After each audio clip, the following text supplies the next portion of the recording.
आपके शब्दों का चुनाव ये तय करता है कि आप बौद्ध हो। हमारे कुछ लोग कुछ साल पहले तक आंसर देते थे, अजी बौद्ध कौन होते हैं? बौद्ध वो होते हैं जो ईश्वर को नहीं मानते।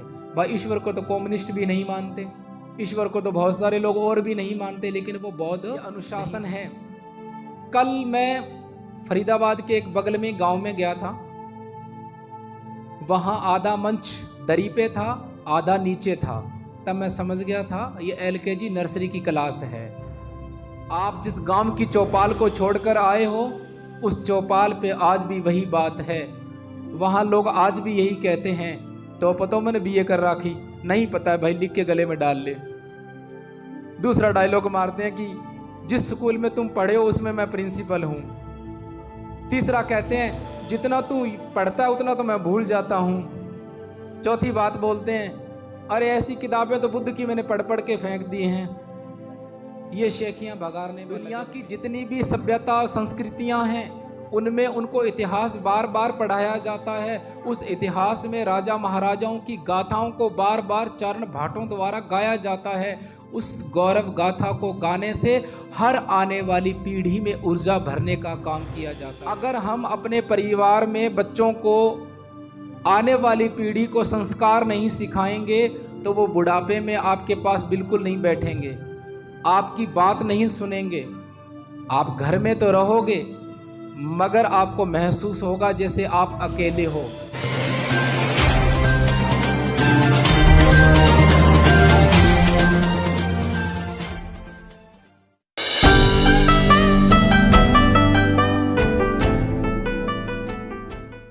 आप देखिए कि दुनिया में जितनी भी सभ्यताएं पाई जाती है उनकी एक अपनी भाषा है, अपना एक धर्म है, अपनी एक सांस्कृतिक पहचान है, और उसी पहचान ने कुछ देशों को भी जन्म दिया है। आज बौद्धों के रूप में हमें भी अपनी सभ्यता, अपनी संस्कृति और बौद्धों के बीच में एक आत्म समझ जो है उसे पहचानना होगा। हमें इस समाज को इस ढंग से देखना चाहिए कि ये कुपोषित है। आप माँ बाप के रूप में ये जानने की कोशिश करें कि भोजन की व्यापकता क्या है, किस प्रकार के भोजन को खाकर कोई समाज सक्षम हो जाता है, किस प्रकार के भोजन की कमाई करके कोई समाज इन सभ्यताओं की भीड़ के बीच में अपना नाम आगे ले आता है। बौद्धों के रूप में हमें ये आज सीखने की ज़रूरत है। बौद्धों के रूप में आज हमारे बीच में एक आत्म समझ हो, यह भी समझे जाने की आवश्यकता है। तो माँ बाप के रूप में आज हम जानेंगे कि 3 प्रकार के भोजन कौन से हैं, क्योंकि तीनों प्रकार के भोजन जब तक नहीं मिलेंगे हम अपने जीवन में ना तो इंसान के रूप में बेहतर हो सकते हैं, न भारतीय नागरिक के रूप में बेहतर हो सकते हैं, और बौद्धों के रूप में तो बिल्कुल भी नहीं।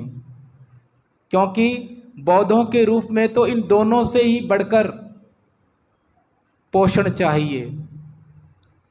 सबसे पहले मैं उस भोजन की बात करता हूँ जो हमारे शारीरिक विकास के लिए काम आता है, और उस भोजन में पहली भूमिका पिता की रहती है और दूसरी भूमिका माँ की रहती है। जिस आंगन में माँ समझदार होती है, लंबा सोचने वाली होती है, दूरदृष्टि वाली होती है, भले घरों की होती है, किसी बड़े कुल की जाई होती है, जिसने अपने पिताजी दादा दादी से अच्छे संस्कार लिए होते हैं, उसको फिक्र रहता है कि इस घर में पैदा होने वाले बच्चे कभी भी शारीरिक रूप से कमज़ोर न रहें। तो सबसे पहले उनका भोजन जो है वो थाली है वो व्यापक होती है, और उसके लिए चाहिए कि पिताजी जो हैं वो अच्छी कमाई करने वाले हों, उनकी इनकम अच्छी हो, और उसी के साथ साथ पिताजी नशा करने वाले न हों। क्योंकि अगर नशा करने वाले होंगे तो आय का, इनकम का एक बड़ा हिस्सा नशे में चला जाएगा और घर पे व्यापक भोजन की व्यवस्था नहीं होगी। इस भोजन के बगैर हम स्वस्थ नहीं हो सकते, शारीरिक रूप से मजबूत नहीं हो सकते। ये कुपोषण रहता है। गांव के एक कोने में पैदा होने वाले बच्चे जब जवान होते हैं तो अक्सर वो जवान होते ही नहीं हैं, बचपन से सीधा बुढ़ापे में जाते हैं।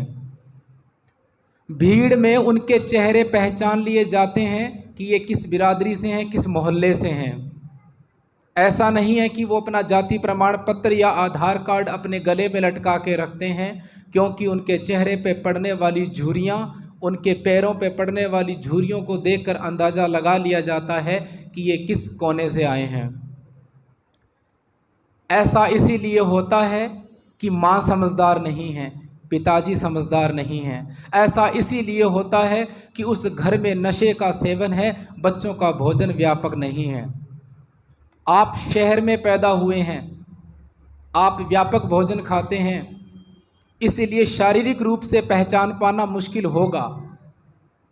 अगर आपके विषय में कहूँ तो मेरी बात अपवाद है, आप मेरी बात का अपवाद हैं, मगर भारत का बड़ा हिस्सा गाँवों में निवास करता है और गाँव में ये बात पूरी प्रासंगिक है।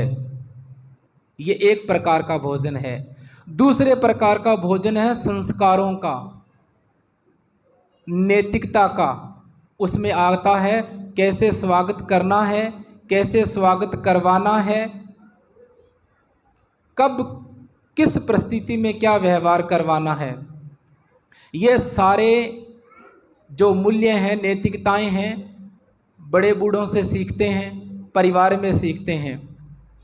अगर हम अपने परिवार में बच्चों को, आने वाली पीढ़ी को संस्कार नहीं सिखाएंगे तो वो बुढ़ापे में आपके पास बिल्कुल नहीं बैठेंगे, आपकी बात नहीं सुनेंगे।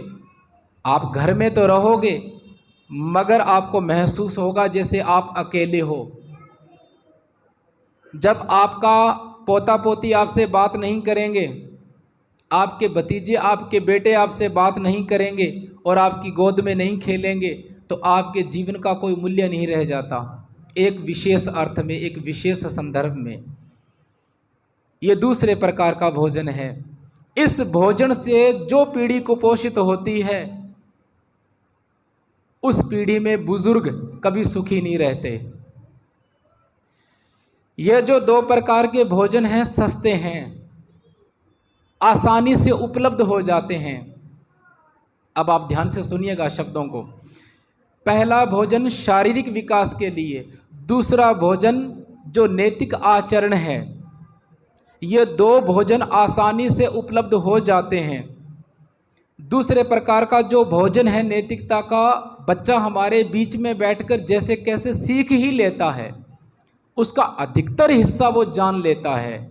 मगर जो तीसरे प्रकार का भोजन है उसमें कुपोषित हैं। और हैरान करने वाली बात है, तीसरे प्रकार के भोजन में वो भी कुपोषित है जो महानगरों में जन्म लेता है। क्योंकि तीसरे प्रकार का जो भोजन है उसका अर्जन, उसका धनार्जन करना बहुत मुश्किल है। तीसरे प्रकार का जो पोषण है उसकी कोई मेडिसिन, मेडिकल पे नहीं मिलती है। उसका नॉरिशमेंट करने के लिए कोई दवाई नहीं आती है। तीसरे प्रकार का भोजन है आत्मविश्वास का।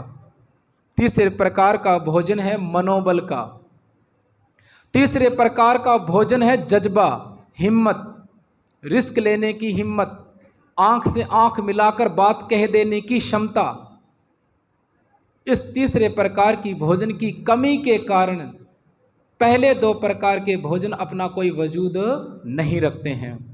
इस तीसरे प्रकार की भोजन की कमी के कारण पहले दो प्रकार के भोजन कोई अपना वजूद नहीं रखते हैं, वो कोई अर्थ नहीं रखते हैं, मीनिंगलेस। और ये तीसरे प्रकार का जो भोजन है मिलता कहाँ से है, कहाँ से आता है?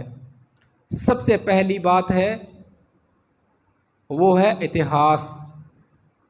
बड़े सस्ते में उपलब्ध करवाता है आपका इतिहास। और ऐसा नहीं है, ये तीसरे प्रकार का भोजन जो है केवल बौद्धों को ही, बौद्धों के द्वारा इतिहास जानने से मिलता है। दुनिया की जितनी भी सभ्यता संस्कृतियां हैं उनमें उनको इतिहास बार बार पढ़ाया जाता है। उस इतिहास में राजा महाराजाओं की गाथाओं को बार बार चारण भाटों द्वारा गाया जाता है। उस गौरव गाथा को गाने से हर आने वाली पीढ़ी में ऊर्जा भरने का काम किया जाता है। हाँ, अगर आप वैज्ञानिक दृष्टिकोण से देखोगे तो वो आलाप झूठा हो सकता है। किसी चारण भाट द्वारा गाया गया दरबार में आलाप झूठा हो सकता है, वो कहानी झूठी हो सकती है, कुछ तथ्य हकीकत से ज़्यादा हो सकते हैं, मगर वो अपने उद्देश्य को पूरा जरूर करती है। मंगोलों के विषय में कभी पढ़ के देखना, इतिहास में जिक्र आता है कि 500 लोग युद्ध में लड़ने गए और सामने जब इतिहासकारों ने लिखा तो बोलो 10,000 लोग मारे गए।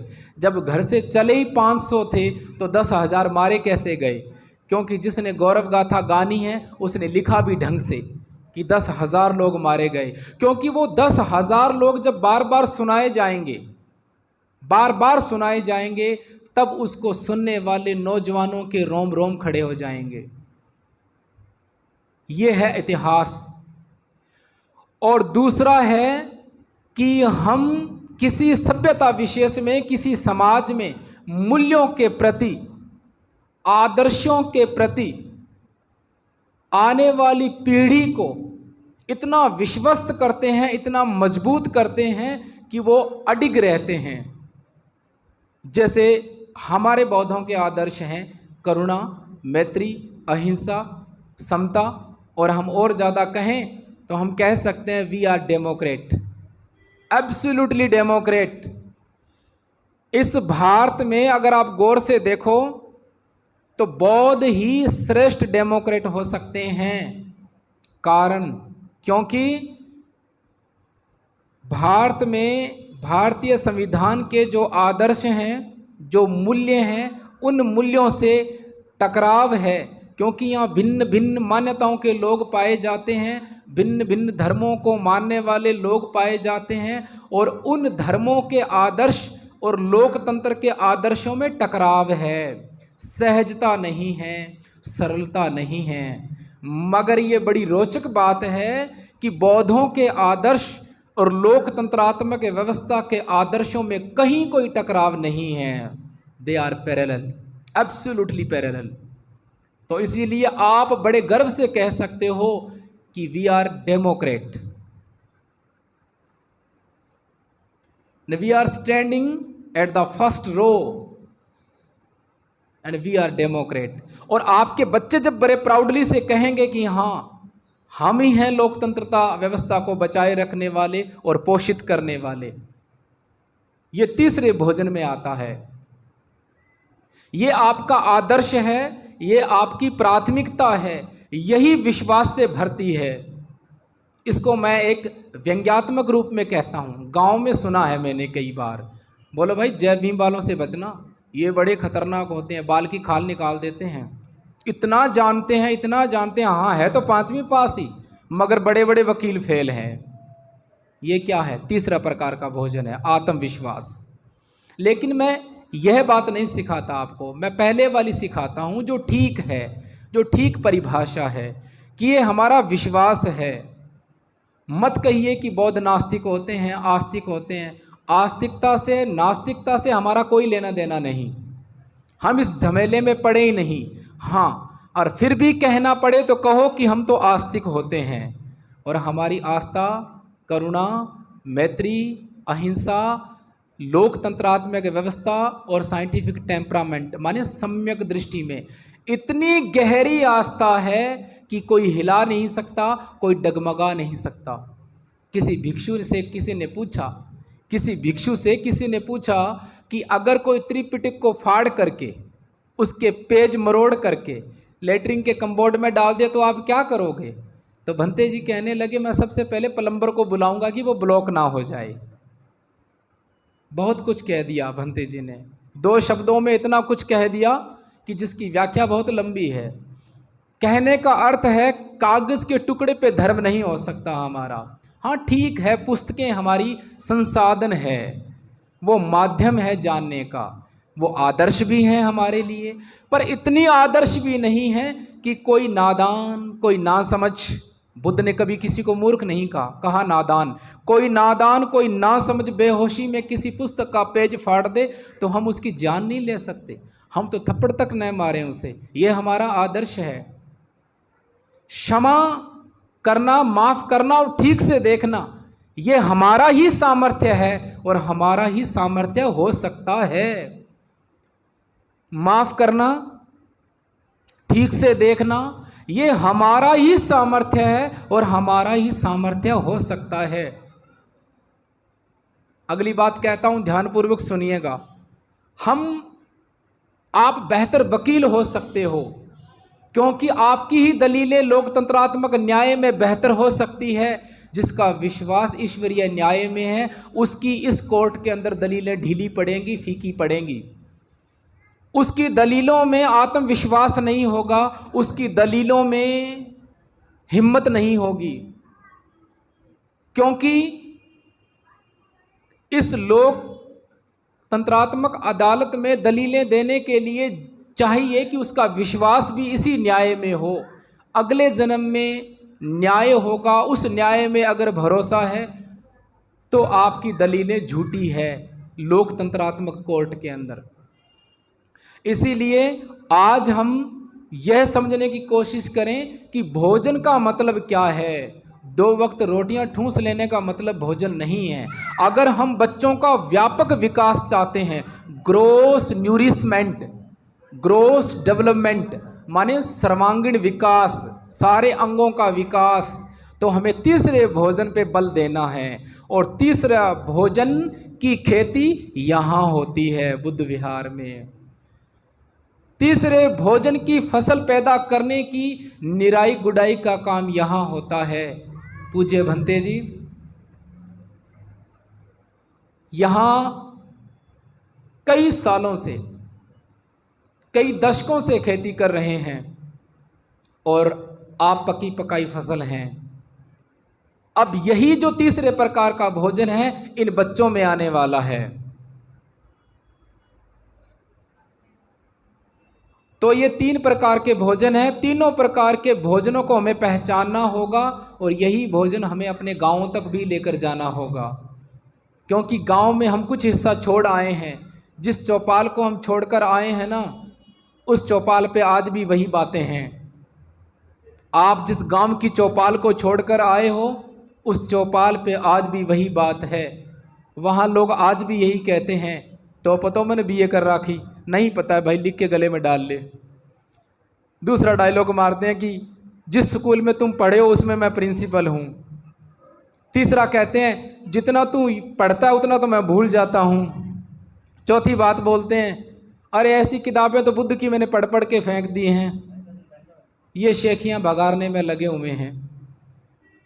उस चौपाल तक जाना, इस 3 प्रकार के भोजन को ले जाना बहुत ज़रूरी है, क्योंकि कुनबे का एक हिस्सा अभी भी गांव में बसा हुआ है। हाँ, जब जाओगे आपसे इरिटेट तो ज़रूर होंगे, वो चिढ़ेंगे ज़रूर। भोजन को और भोजन के आदर्श को पहचानना बहुत ज़रूरी है। मैं पहले भोजन पे फिर आता हूँ, जो हम शारीरिक विकास के लिए खाते हैं, उसमें भी आदर्श को देखना है। नंबर 1, वेश्या जो भोजन खाती है वो भी भरपेट खाती है, वो भी कोई बुरा भोजन नहीं खाती, उत्तम भोजन करती है वो भी, लेकिन उसके भोजन में आदर्श नहीं है, उसके भोजन में आत्मविश्वास नहीं है, उसके भोजन में स्वाभिमान नहीं है। वो अपने भोजन का कुछ हिस्सा संतों को दान नहीं कर सकती, भिक्षुओं को दान नहीं कर सकती, क्योंकि उसके भोजन में कोई आदर्श कण नहीं है। दूसरा भोजन है भिखारी का। भिखारी हमें हमेशा रोकर के मांगता है, बिलबिलाता है, पेट भरा होता तब भी रोकर ही मांगना होता है, क्योंकि उसका आचरण है रोना। और लोग उसे इसीलिए देते हैं, लानत देते हैं, लानत भी इसको दो और पीछा छुड़ाओ। भिखारी मांगता भी तब है जब आप सफ़ेद वस्त्र पहन के 4 लोगों के बीच में खड़े होते हो, क्योंकि भिखारी को पता है कि अभी ये 10 रुपये नहीं देगा तो लोग कहेंगे बड़ा चौधरी बनता है, 10 रुपये तो किसी को दे नहीं सकता।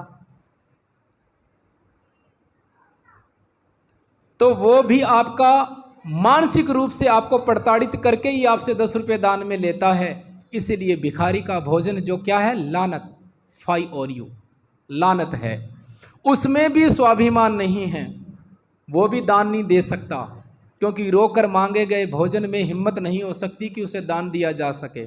अब तीसरे प्रकार का भोजन है जो कमा करके खाता है, जो शील में रह करके सदाचार का पालन करते हुए कमा करके खाता है, मेहनत करता है, ईमानदारी की खाता है, वो दान करता है। अब आप इसकी व्यापकता में जाइएगा।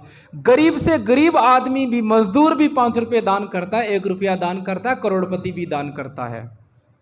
क्योंकि मजदूर जब मजदूरी करता है तो वो भी ईमानदारी से कमा करके लाता है। उसका भोजन उस वेश्या से और उस भिखारी से कहीं श्रेष्ठ होता है।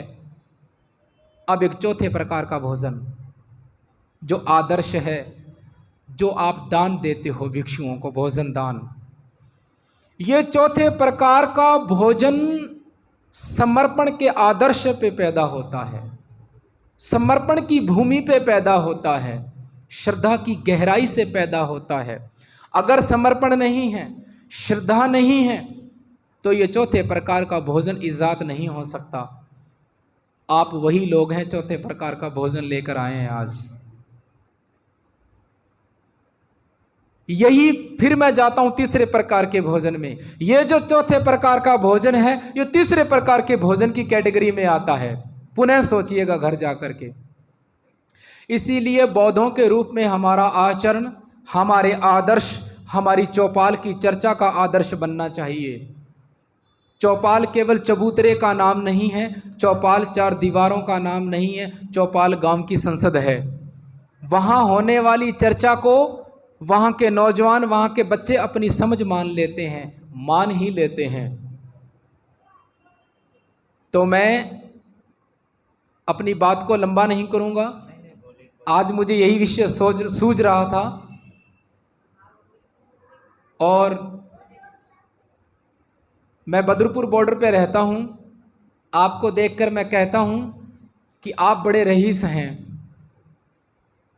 आप वाकई रईसज़ादे हैं, धनी हैं आप चौथे भोजन में। बुद्ध विहार हैं उधर, लेकिन मैंने नहीं देखे इतने लोग कभी इस तरह बैठे हो। और दूसरी बात हैरान करने वाली है, वो आप अनुशासन में हैं। 1 मिनट में आप लाइनों में बैठ गए। ये विकास है आपका, ये अनुशासन है। कल मैं फरीदाबाद के एक बगल में गांव में गया था। वहाँ आधा मंच दरी पे था, आधा नीचे था। तब मैं समझ गया था ये LKG नर्सरी की क्लास है। जूते चप्पल आगे उतार रखे थे और माननीय भूतपूर्व सरपंच जूते चप्पल पहन करके ही फूल चढ़ा रहे थे। तो मैंने कहा, सर चप्पल पहन के फूल चढ़ा रहे हो आप? बोलो नहीं जी, मैं चमड़े की चप्पल नहीं पहनता। उम्र 70 साल है, मगर उनकी समझ देखो। उससे पहले किसी ने मोमबत्ती जलाई तो फूंक से ऑफ कर दी उसको। यह हाल है। इसीलिए मैं कहता हूँ तीसरे प्रकार के भोजन को गांव में ले जाने की आवश्यकता है। वो दरिद्र हैं सभ्यता में, अनुशासन में, और आप रईस हैं सभ्यता में, अनुशासन में। मैं पुनः तीसरे भोजन पे जाता हूँ। पूज्य भंते जी का आदेश है कि थोड़ा 2 मिनट और। तो आपने कभी पंजाबी गीतों को सुना होगा या पंजाबी साहित्य को पढ़ा होगा। 2 कहानियां हैं, एक सन 1950 से पहले की है, एक 1900 पहले की है, एक 1900 बाद की है, 1900 से बाद की है। पहले की कहानी में है जग्गा जट। आपने कभी गानों में सुना होगा। उस कहानी में क्या होता है, एक घर में एक बेटा जन्म लेता है और वो बचपन से पहलवानी का शौकीन होता है, पहलवानी करता है, और छोटी उम्र में उसकी शादी हो जाती है, पहलवानी अपनी करता रहता है। एक दिन वो अपने ससुराल जाता है और ससुराल में उसे सुनने में आता है कि इस गांव में कुछ बदमाश लोगों ने किसी की बहू बेटी को अपने घर पे बंदी बना के रखा हुआ है। तो वो उनको छुड़ाने के लिए जाना चाहता है। तो उस जो जगह है उसके ससुर कहते हैं कि भाई वो लोग बड़े खतरनाक हैं, हम उनसे नहीं लड़ सकते, आप उनसे झगड़ा करने मत जाओ। तो अपने ससुर के मना करने पर भी वो उस महिला को, उस गांव की बेटी को वहाँ बंदी बना के जो रखा हुआ है उसको छुड़ाकर ले आता है। उस समय वो बदमाश लोग घर पे नहीं थे।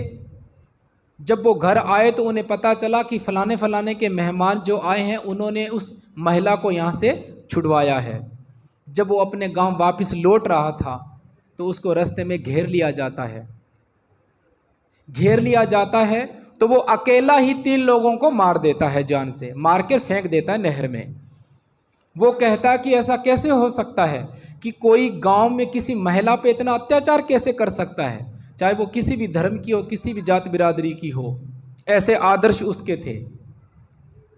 उसके बाद अंग्रेज़ों की सेना उसको ढूंढती है कि उसने 3 लोगों को मार दिया है, और 3 लोग वो थे जो अंग्रेज़ी सेना के मुखबरी करते थे। उसके बाद वो बागी हो जाता है और अपना एक ध्येय बना लेता है कि जितने भी व्यापारी या जो ब्लैक धन रखने वाले हैं उनको लूटता है और गरीबों में बांट देता है। किसी बीमार को, किसी गरीब को, बिना किसी जात बिरादरी का भेदभाव किए हुए। ये उसका आदर्श हो जाता है। तो इस कहानी को पंजाब के अंदर बार बार गाया जाता है। ऐसा कोई सिंगर नहीं होगा जिसने इस गाथा को गाया न हो। क्यों? क्योंकि ये गाथा जब गाई जाती है, ये गीत जब गाया जाता है तो वहाँ के नौजवानों को मोटिवेट किया जाता है आत्मबल भरने के लिए।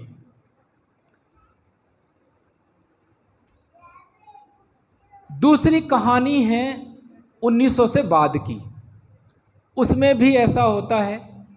उसमें भी एक ऐसी कहानी है, उसको भी एक हीरो के रूप में पेश किया गया और उसने काम भी अच्छे किए। ये कोई देवता नहीं थे, बिल्कुल सिंपल इंसान थे, कोई बुद्ध पुरुष भी नहीं थे, मगर एक छोटा सा नैतिक काम किया इन्होंने। भाग करके वैसे भी वो रह सकते थे जंगल में, मगर नहीं, उन्होंने सोचा बागी तो हम हो ही गए हैं, क्यों ना ठीक काम किया जाए। तो उन दोनों गाथाओं को हम बचपन से सुनते आए हैं, लेकिन मुझे आज पता चला है कि वो किस उद्देश्य की पूर्ति कर रहा है। मुझे आज पता चला है कि वो गीत किस उद्देश्य की पूर्ति कर रहा है।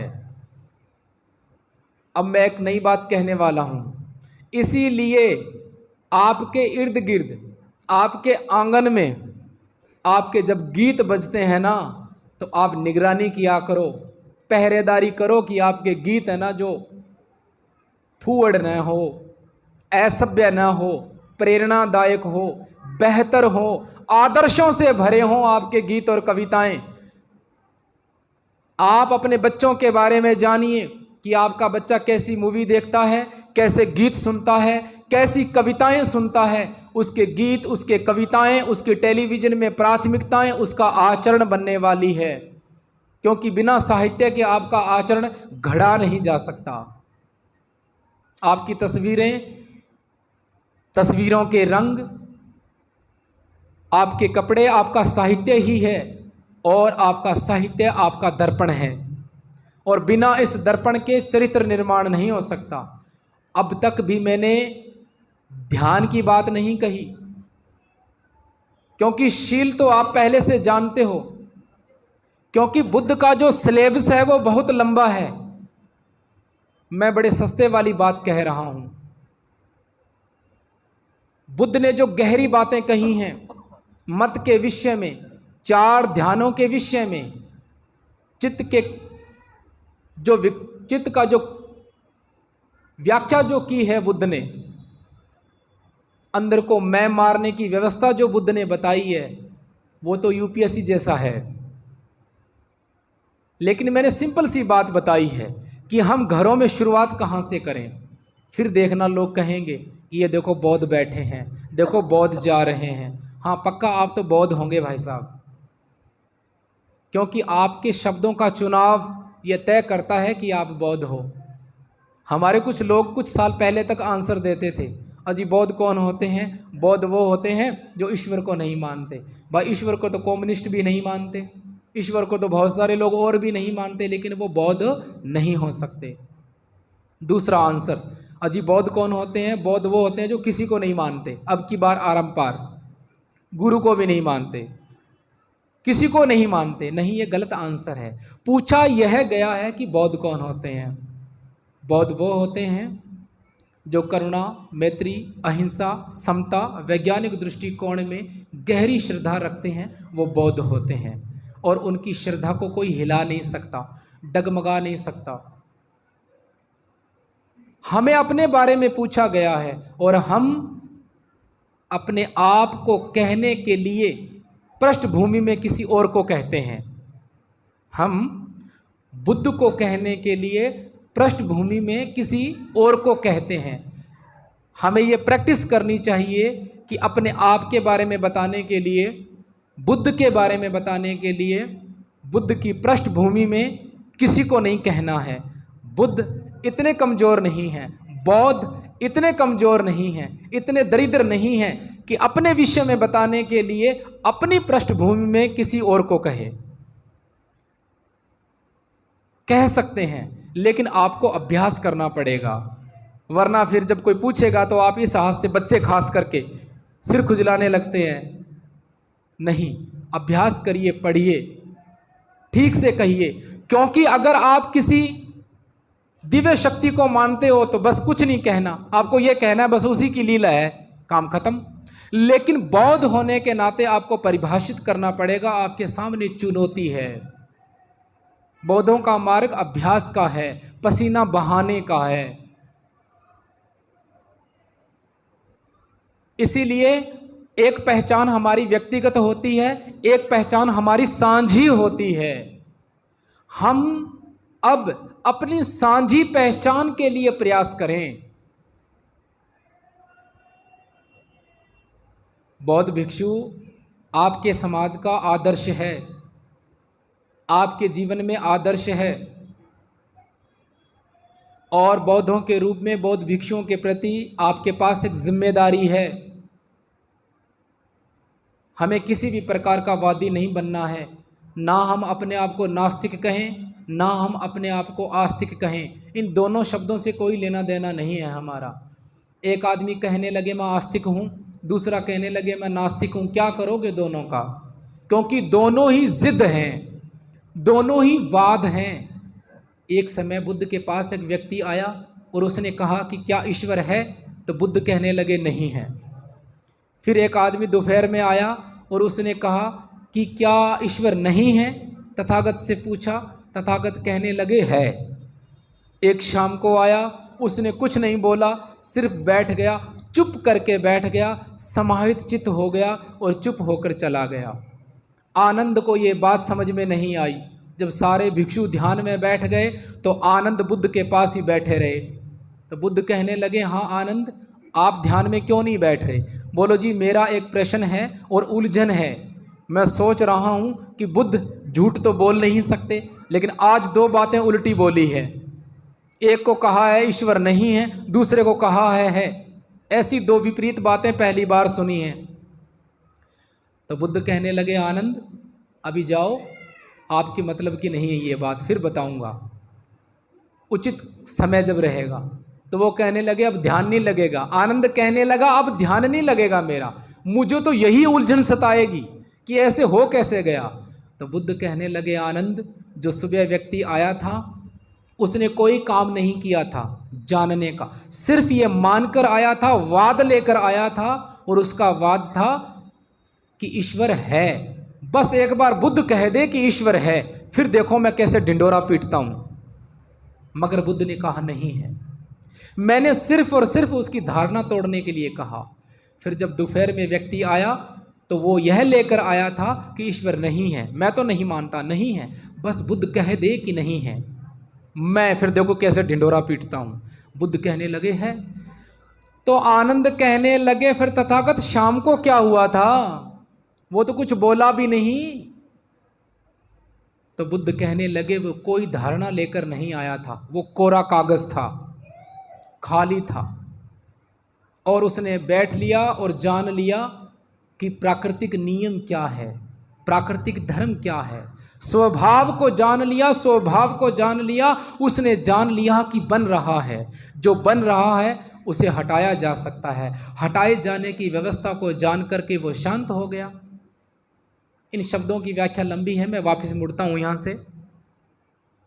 तो इसीलिए ना हम नास्तिक हैं ना हम आस्तिक हैं, क्योंकि क्या हम ईश्वर को कह करके ही हम आस्तिक नास्तिक का खेल खेलें? आप कहोगे जी इन शब्दों से हमारा कोई सरोकार नहीं है। हाँ, हमारी प्राथमिकताएं पूछ हमसे, हमारे आदर्श पूछ हमसे, हमारा व्यवहार पूछ हमसे। फिर बताता हूं कि रेगिस्तान की तपती रेत में, सुनिएगा, रेगिस्तान की तपती रेत में कोई प्यासा पेड़ के नीचे रखे मटके में से पानी पीने जाता है और मटके का मालिक उस राहगीर से उसकी जात गोत पूछ लेता है। रेगिस्तान की तपती रेत में कोई प्यासा पेड़ के नीचे रखे मटके में से पानी पीने जाता है और मटके का मालिक उसका धर्म पूछ लेता है, उसकी जात पूछ लेता है। हम बौद्ध पानी पिलाने से पहले नहीं पूछते कि तू कहाँ का है, तेरी जात क्या है, तेरा धर्म क्या है, क्योंकि हम ठीक से जानते हैं कि प्यास का संबंध पानी से है, उसकी विचारधारा उसके धर्म से नहीं है। यह हमारा आदर्श है, क्योंकि हम पानी के धर्म को जानते हैं और चित्त और प्यास के धर्म को भी ठीक से जानते हैं। यह हमारा व्यवहार है। यह बिना मुंह सिर का विवाद है कि तुम आस्तिक हो या नास्तिक हो, इससे हमारा कोई लेना देना नहीं है। हमारी आस्था इस जीवन में है, हमारी आस्था भाईचारे में है, करुणा में है, मैत्री में है, शांति में है, इस समाज के आदर्श रूप में है, नैतिक मूल्यों में है।